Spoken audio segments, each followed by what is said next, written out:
Welcome to New Teacher Talk. Are you a new teacher? We're here to support you. We talk about the most common challenges that educators experience. And join our community of support through our socials on Instagram at New Teacher Talk, all one word, and on X at New Teacher Talk 1. We're the minds behind New Teacher Talk. I'm Dr. Anna, an early childhood generalist who mentors educators on their journey to national board certification. And I'm Dr. Beth. I'm a former high school band director and currently a podcast editor for this and other channels. And I'm also a teacher leader with a strong passion for supporting new teachers. If you're listening to this podcast, either you are or will be a new teacher in the near future. Or maybe you're a new teacher mentor or induction coordinator looking for resources or ideas to use with those just starting their careers. We value you, our listeners, and appreciate your taking the time to listen to this podcast episode. It's February, and we know that the school year can begin to feel really long. The holidays are behind us, so we're back into our weekly routines. Sometimes that can feel daunting. For first-year teachers, those final observations will soon be scheduled. And testing is just around the corner for your students. Spring break is still weeks and weeks away. So today, we want to focus on the need for self-care and stress relief. We know all too well what it feels like and looks like. That said, we plan to share some strategies we know have helped us and other early career teachers. Beth, you always have the sense that you're so calm and ready for anything. How do you do that? I'm a big fan of breathing exercises. Myself, like everyone else, we carry stress. It's how we deal with that stress that is just so critically important, how we control that stress, if you will. So I encourage people to listen to your body and be mindful of how that anxiety is impacting your everyday life. I use something called box breathing. It really helps to relieve my feelings of anxiety and stress. Some of you may be familiar with it.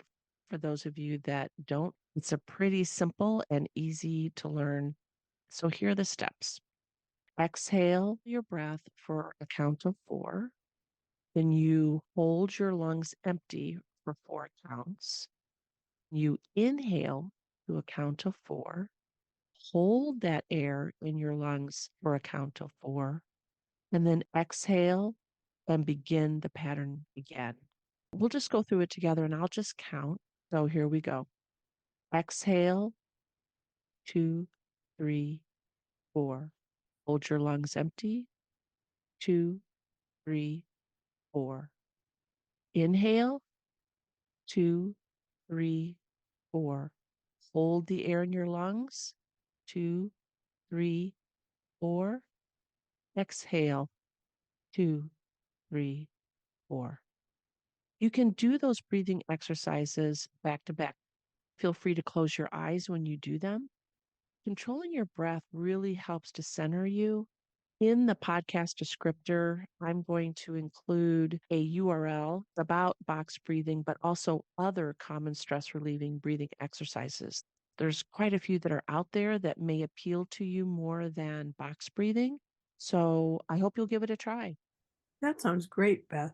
One of the things that really came to my mind as you spoke about that is so often we feel like nothing is in our locus of control. When we're controlling our breathing, it gives us a sense that we've got something in hand that we can control, even if everything else is out of our hands. My second strategy for stress relief is keeping your hands busy. And there's nothing better to me than to be creative.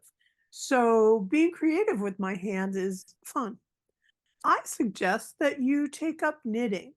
You could take up crochet or other kinds of handwork too, but I wanted to talk about knitting because I learned how to knit as a way to earn a Girl Scout badge many, many years ago. And knitting keeps your hands busy and your brain engaged, but not in a stressful way.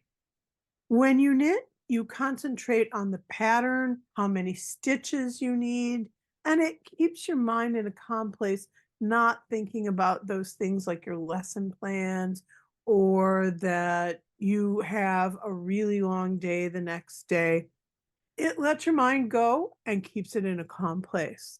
Some people like to give knitted gifts to their loved ones. Others knit for a purpose. Maybe they make baby hats for the NICU or grocery bag mats for the homeless shelter. One of my young teacher friends spends the year knitting hats, scarves, and arm warmers, then sells them at an artisan's fair for the holidays. Last year, they made nearly $3,000. My favorite place to go for all things knitting, and especially if you really want to learn how to knit, is verypink.com.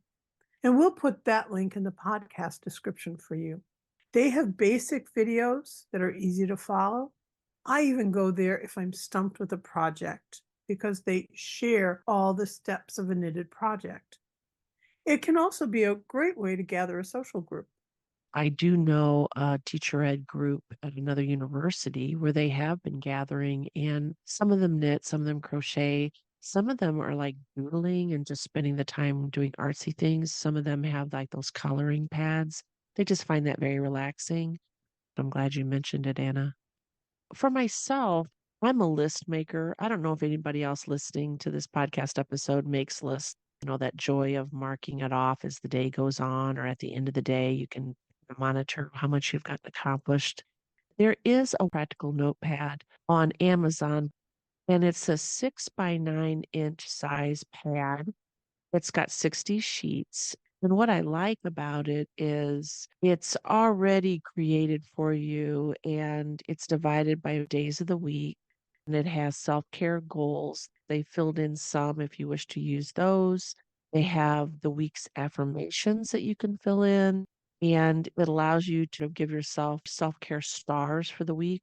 Was it a great week, an average week, a not so great week? And to get you to reflect, we will put in the podcast descriptor a link to the self care tracker pad if you're interested. I know it's received an Amazon Choice designation, so this might be something you're interested in. And if not, it's okay. And you are the list maker, Beth. And I am the person who always gives myself indulgences to treat myself sometimes even before I have to do a task. So, my strategy is to be a mindful tea drinker. And yes, coffee is a way to energize, but sometimes you want a beverage that will help you relax and calm down. And for me, tea is my way to go.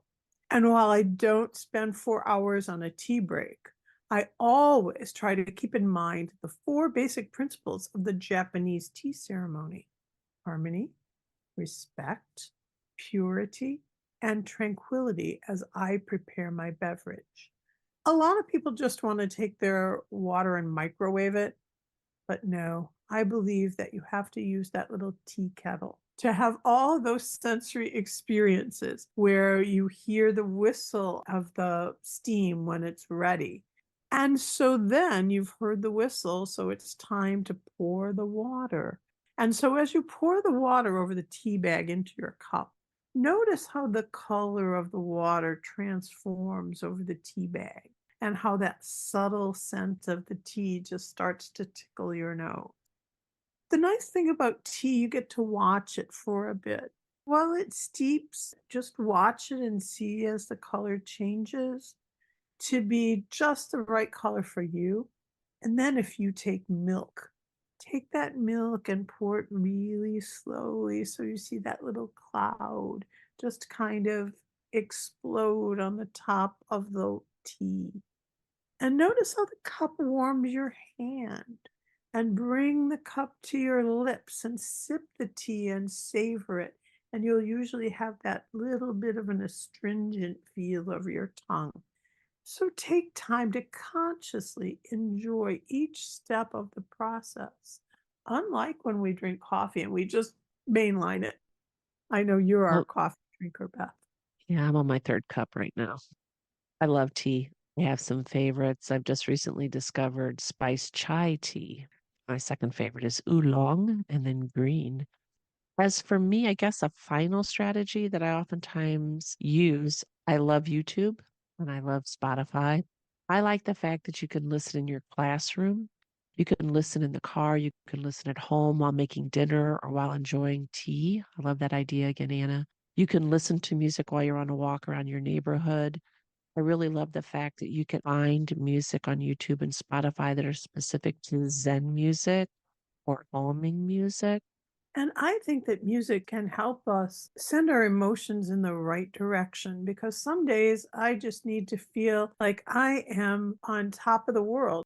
So I try to find some music on my Apple playlist that is going to really encourage me, build me up, make me feel invincible. I might put on Mhm. some Sia or I might have Taylor Swift as my playlist to make me feel like I do have some control out there in the world.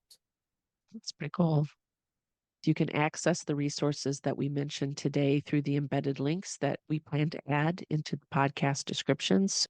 We're hoping that at least one or two of those will connect with you. Don't forget, every Tuesday, we share a helpful resource that you can download through Instagram. Also, check out our Thursday Thought, keep you motivated via our Instagram and our X social community. And we appreciate your listening to today's podcast, and we hope you'll become a regular follower of the channel. Hit the follow button in the right hand corner, and when you do that, you'll receive notification when an episode drops.